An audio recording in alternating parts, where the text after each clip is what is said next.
Today we finally start towing with the Tahoe.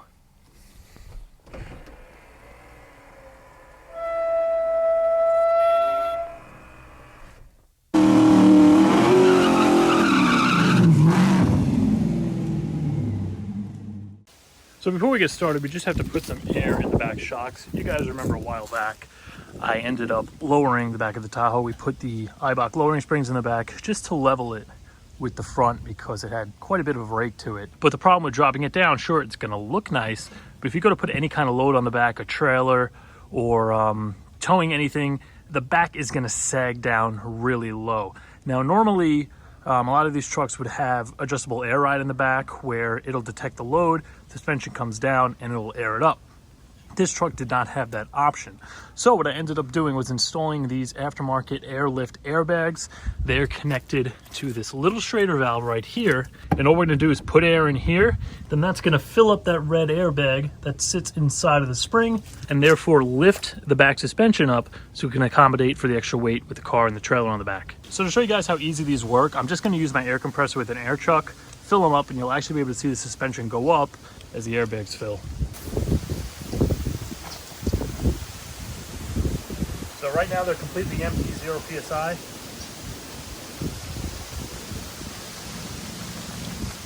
See it coming up. That's about 20.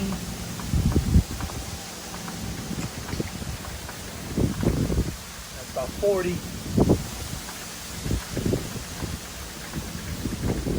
And that's 50. And now, with the airbags filled, you can see we're basically at the stock ride height, maybe a little bit more in the back. You wouldn't even know that we had the 2-inch drop springs in the back. And you're probably thinking, well, if I didn't go and put drop springs in it, I'm not gonna have to put these airbags in. But you'd be wrong, because even though the suspension would be higher in the back, the springs are actually soft enough where you connect the trailer, it still drops quite a bit. Like when I first towed the Trans Am, the back was sagging pretty well.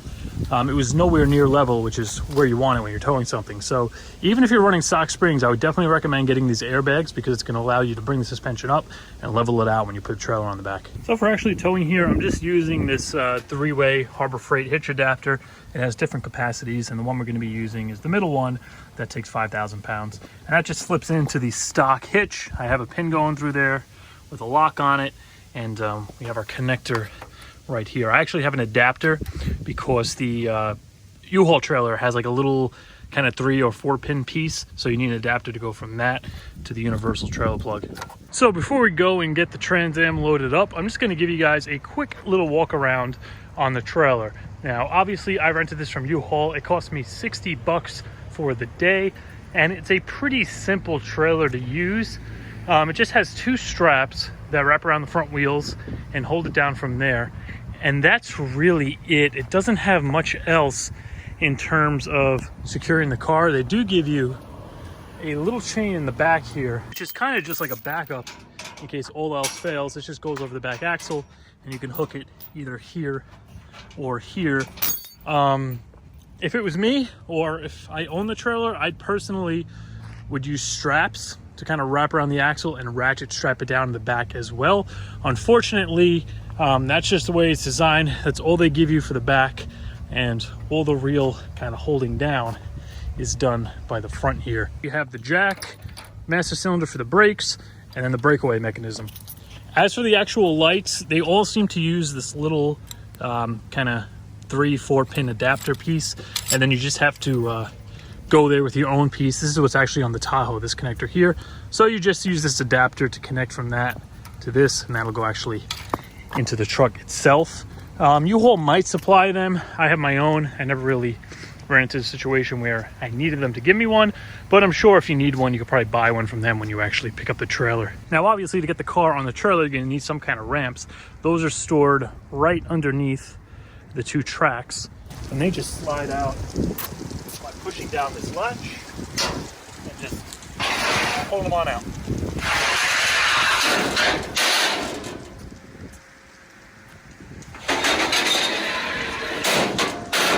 Now, word of warning, you do not want to load the car without it attached to the car or truck.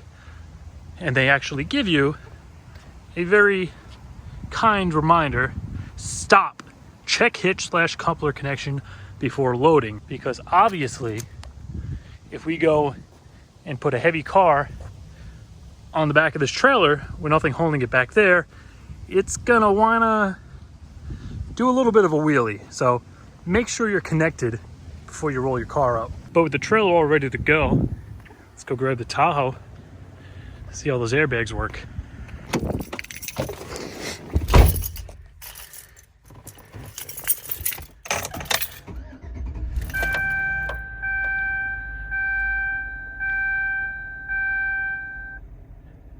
I have about 1,100 miles on the transmission since we rebuilt it. So far it's been going good.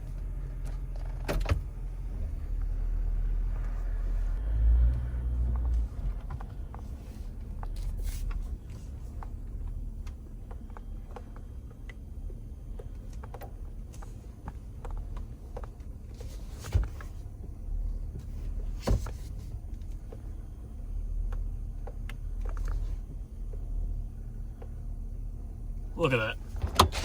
So now we're going to want to drop the trailer down onto the hitch. You see the backup camera there did an absolute perfect job of getting that lined up. And first thing we're going to do, once you know, obviously you're lined up with the ball, we're going to drop the jack down. This is going to bring the leg up and drop the weight of the trailer onto the hitch.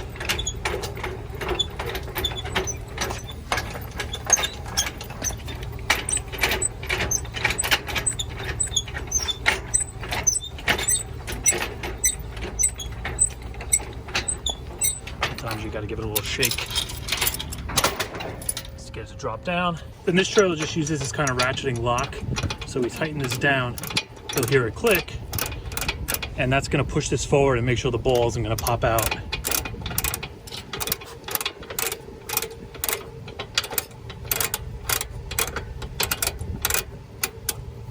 You'll feel it stop, and then if you have to remove it, there's this little tab. You press that, and you just back it off the other way. As for our chains, we have 3 of them. The one in the middle here is for the breakaway for the brakes. So this is just going to get hooked onto the tow hitch. In the event for some reason that it becomes disconnected from the truck and just starts doing its own thing, once this is actually pulled, it's going to engage the brakes so it doesn't just keep rolling and end up somewhere else. For the other 2, these are just the safety chains. Once again, a backup in case the ball fails. And these are just going to get hooked, one on each side through the holes here. For this truck, or for this trailer, it has a lot of slack. So I like to just kind of twist them. Give them a twist. That'll tighten up the chain.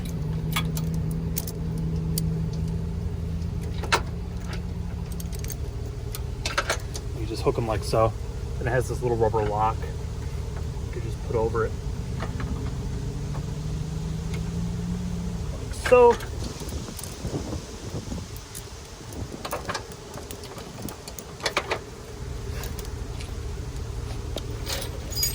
And our breakaway.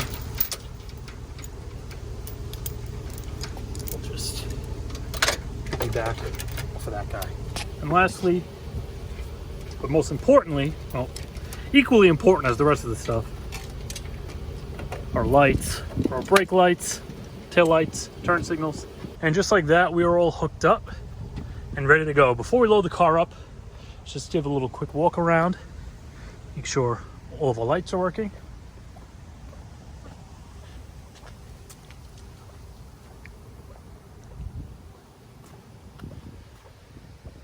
You might want to have somebody hit the brakes.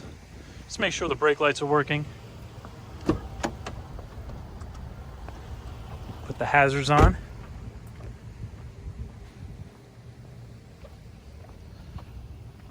Lights look like they're good to go. So let's get this bad boy up on the trailer. So obviously once your ramps are out and you're hooked up to the truck, you want to make sure that you have the straps laid down, because the car is going to drive over them. Wheel's going to come to rest here. Then the strap is going to go over it and ratchet down there. So just make sure those are laid out nice and even. You also could come in here and pull down the fender. It has these two rubber locks that just pop out. That comes down, so once you load the car, you can actually open the door. Otherwise, it's going to hit the top of the wheel well.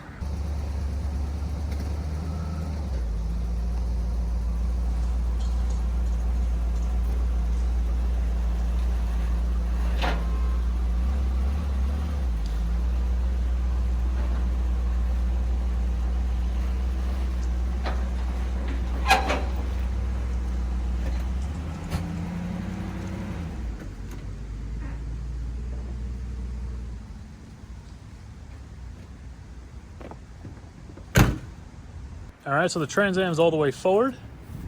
First, I'm gonna come around the back and take care of that chain. Normally, if this is the right length, you could kind of wrap it around something and ratchet the front, and it'll kind of put tension on this as you tighten it down. With these trailers, I just haven't been able to get that result. Either the hook is in the wrong spot or just the rear end is set up wrong. That's why I much rather use just like a ratcheting strap. For this car, I just throw it around the panhard bar, because the axle is way too far away and I can't back it up enough because then the strap isn't going to go over the wheel and the chain just isn't long enough to wrap around that and hook. So the panhard bar is right here. Just going to pull it over there. And then this is where it's going to hook. You can see how much slack there is and the car is all the way forward. So once again, I'm just going to twist it. Let's get some of the slack out.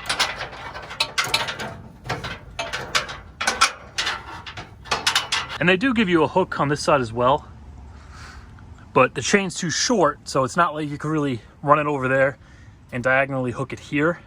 That's the only chain they give you back here, and the only hook is right there. So up front, make sure the strap is nice and separated around the wheel. Wrap it over like a net.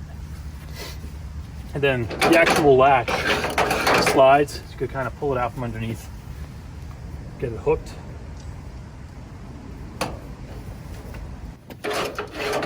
Just get in the middle of the wheel, ratchet it down.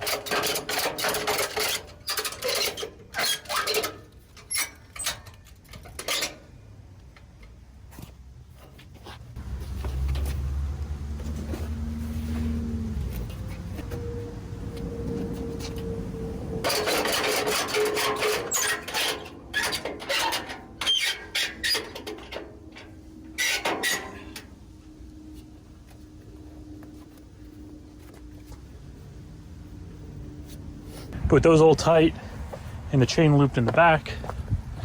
We can slide our ramps back in. They lock right in.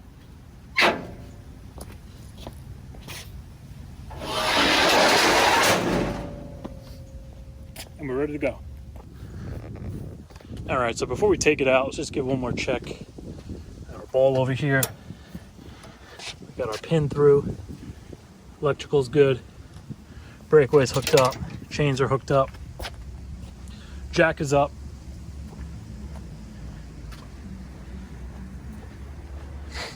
Only thing I got to do is pull the keys out, pop the fender up. Also, I think it goes without saying, but make sure you have the parking brake engaged.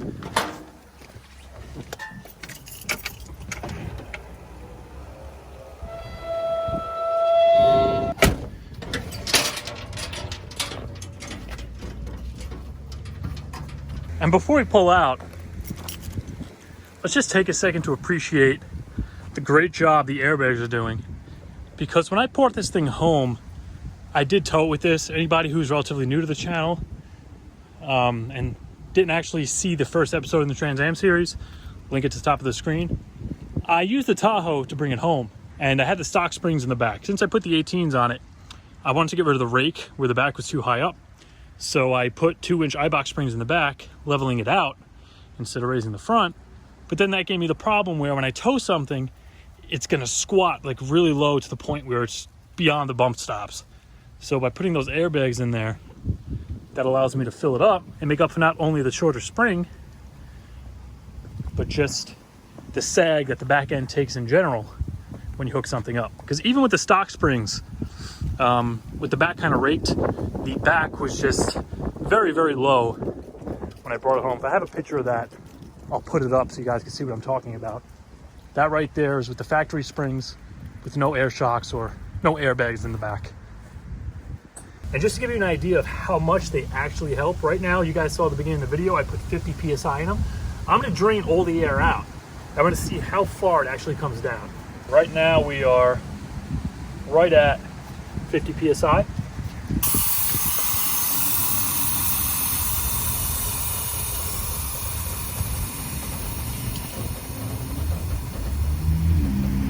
So that is it. All the air out of the bags. And you see we are no longer level. I mean, once I actually drive the thing, it's gonna go down even more. So I'm gonna leave you guys right here. I'm gonna go bring them back up to 50.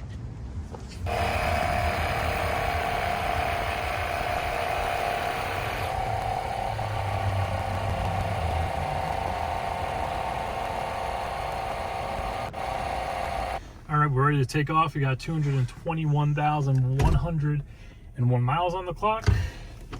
Parking brake is off. Trailer is moving with us, so that is a good sign. Now, I just want to mention these U-Haul trailers, at least the ones I've used, they don't have any kind of electric braking. They use some kind of like momentum braking or something. When the trailer tips forward, the brakes engage. I'm not exactly sure how the hell it works. But there are no actual like electric brakes, so I don't have like a gain controller or anything in here, just because I always use U-Haul trailers and it's kind of useless to have. But the reason I brought that up is because whenever I use one of these, the number one thing I notice, the brakes, at least on the Tahoe, they take a beating. Like coming down a hill, you got to really kind of know what you're doing as far as braking goes with one of these, at least with one of these U-Haul trailers, because there's no adjustment for the gain on the trailer brakes. As far as I'm concerned, at least the way they've driven with this, they're not even doing anything. I mean, there's so much braking force required, especially going down like an incline. The brakes actually get to the point where they start making noise. They get so hot. So just something to take into account if you're using one of these U-Haul trailers to actually move a car. Another thing I want to mention, I do not have the tow hold button working in this thing yet. It went out a few months ago. Apparently the wire that goes through the shifter, it breaks at the point where the shifter moves. So the tow hold does absolutely nothing, which kind of sucks because it does make a huge difference going up like slight upgrades or hills. It just holds the gears longer. And without that, it could kind of get annoying driving it, because especially when you go up a steep hill, you gotta literally floor the gas, get it to downshift and actually, you know, move up the hill. But once that's working, I definitely recommend using it. So coming down a hill here, I usually just drop it down to second. Just very lightly kind of ride the brakes. There's really not much else you could do.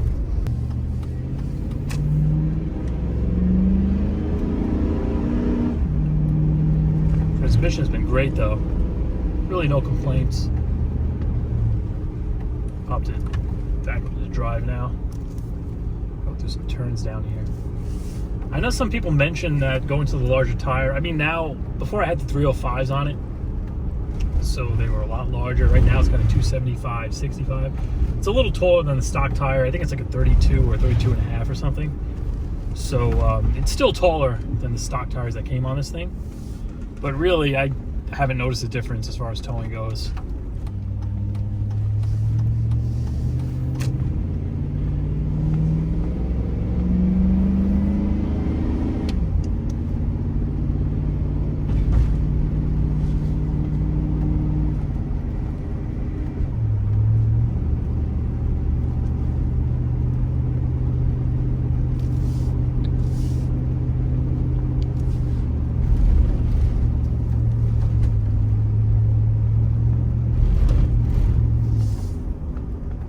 Going up to a hill now. It's down in first gear.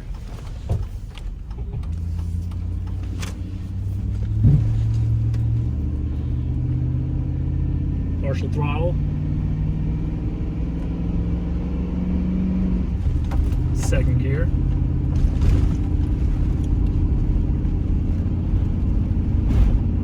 RPMs are going up.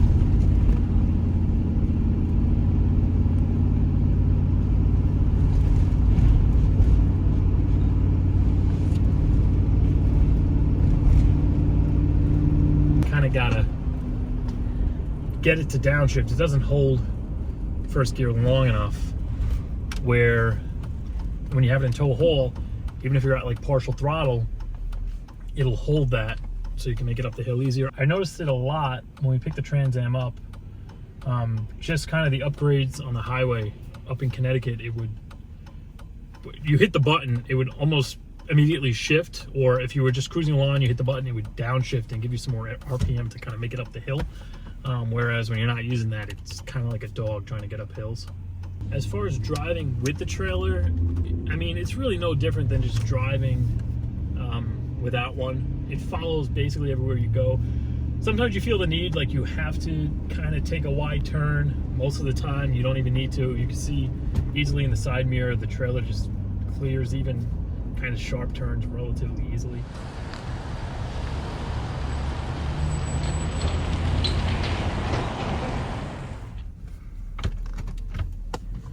Now, when it comes to backing up, first of all, the backup camera is useless because the trailer's right there.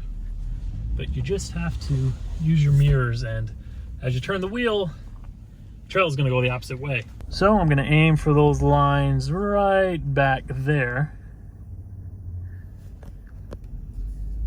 You'll see as I turn to the right, the trailer is going towards the left. Straighten it out. I gotta turn it the other way. Here we are on the passenger side. We're pretty much lined up with the lines. It just takes a lot of maneuvering. And looking at the mirrors to get it to go straight, because any little movement affects the trailer. Good mount. Between the lines pretty nicely. I want to make sure I didn't go through the fence. Looks like somebody already did. But yeah, the more you use it, you really get used to backing up and everything. It really doesn't turn out to be that bad. Just in really like tight situations, like a narrow street, trying to back it down a driveway, that's the really biggest pain in the ass. Gotta say though, the Tahoe did friggin' great today. Transmission seems to be working as it should. Once I take care of the tow haul button, we should be good to go. But those airbags, man, this is my first time actually using them and towing with them, and they are absolutely freaking worth it 100%. The kit was only like $100 too. I think it may have been like $94 shipped or something like that. I'm gonna put a link to them down below, but definitely recommend them. Even if you're on stock suspension in the back, holy shit. And you didn't lower it down like I did, and you still kind of have that rake in the back. Huge improvement over just the handling and everything, being able to keep the truck level when you have the extra weight on the back. But I hope you guys enjoyed this video. I know you've been waiting for me to do this for a while. This dog will not shut up. It keeps barking immediately when I start talking. So I think I'm gonna wrap this one up here. Leave a comment down below. Let me know what you tow with, any advice you may have as far as the braking goes and U-Haul trailers, any experiences you've had with them, if it's kind of the same thing you noticed where you just don't really feel the brakes doing anything. I definitely would love to get a trailer of my own one day. Obviously it would have electric brakes. I'd put a trailer controller in the truck so I could get the brakes dialed in and not have the Tahoe kind of doing all that braking. Who knows, maybe we'll actually do a video upgrading the front brakes in that thing. Leave a comment down below, let me know what you guys think about that. But for now, that's gonna do it for this one. I'll see you in a few days.